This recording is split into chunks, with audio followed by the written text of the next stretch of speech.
प्रणाम। वाह, वृंदावन के पंचायतन। फिर अगला भाव, इनको 10 में से 10 मिले हैं। अब इनका उत्तर सुनो। ये दत्त धाम के ही कोई सेवक हैं, क्योंकि नीचे दिगंबरा लिखा है।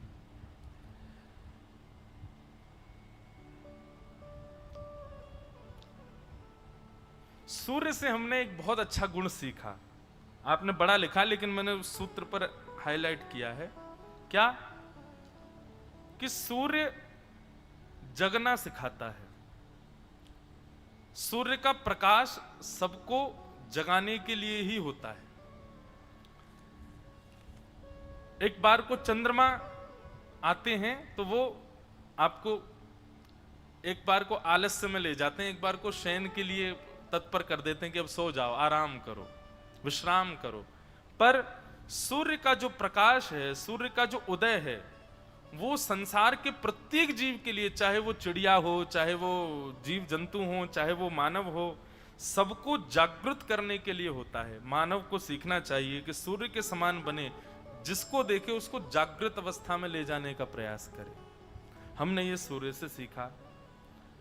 तो श्री दत्त गुरु के 8वें गुरु महाराज जी, मुझे लगता है कि सूरज, या फिर अब तक जिनके बारे में चिंतन किया, सबसे एक सीख जरूर कॉमन मिली है, बिना भेदभाव किए सहायता करनी चाहिए। सारे गुरुओं में है, ये मैंने पहले दिन ही कहा था। फिर इनका दूसरी बात, एक सूत्र और इन्होंने लिखा अच्छा, कि सूर्य का अस्त होता किस लिए है, इस बात को समझाने के लिए हम लोगों को, कि मैं अस्त हो रहा हूं लेकिन पुनः उदय होऊंगा। इसलिए अस्त पर कभी निराश मत होइए, अपनी अयोग्यताओं पर कभी विचलित मत होइए। आज हारे हैं, कल पुनः जीतेंगे। आज किसी कारण से यदि विफल हुए हैं तो कल पुनः सफल होंगे। तो सूर्य का अस्त होना मानव को एक संदेश देकर के जाता है कि मैं पुनः जागृत होऊंगा, मैं पुनः उदित होऊंगा। इसलिए मेरे से सीखिए, उदास मत होइए। आज अस्त हो गया हूं मैं, दोपहर में अभी 12-1 बजे 2 बजे कितना तेज सूर्य होता है, लेकिन जैसे जैसे शाम होगी 6 बजे वही तेज कम हो जाएगा। ठीक वैसे ही मानव का एक समय आता है, उस समय वो बड़ा प्रकाशित होता है, उसका बड़ा ख्याति होती है, बड़ा नाम होता है। पर इसका मतलब ये नहीं है कि एक समय अगर उसकी ख्याति कम हो, ख्याति कम होगी ये तो निश्चित है। इस संसार का स्वरूप है बंधुओं, कि एक बार आप यदि श्रेष्ठ बने, एक बार यदि आप उज्जवल बने, एक बार यदि आप ख्याति प्राप्त कर गए, उसके बाद एक बार तो आप थोड़े से नीचे आओगे। और नीचे आना ऊपर उठने के लिए ही होता है।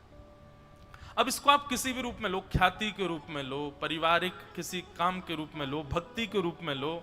भक्ति में भी एक बार तो आपका जो है गिरावट आएगी आपके भावों में, पर उससे विचलित नहीं होना है, पुनः उदयमान होंगे। फिर एक बहुत अच्छा, एक सामान्य सा सूत्र है लेकिन अच्छा है। सूर्यास्त घर की याद दिलाता है। कोई कहीं भी हो, कितना भी व्यस्त हो, कितनी भी दूर हो, अस्त का समय जो होता है वो उसको घर की स्मृति दिलाता है। बहुत अच्छी बात। घर वापसी की याद दिलाता है, मतलब हम अपने मूल को ना छोड़ें, अपने मूल तत्व का स्मरण सूर्य का अस्त होना सिखाता है।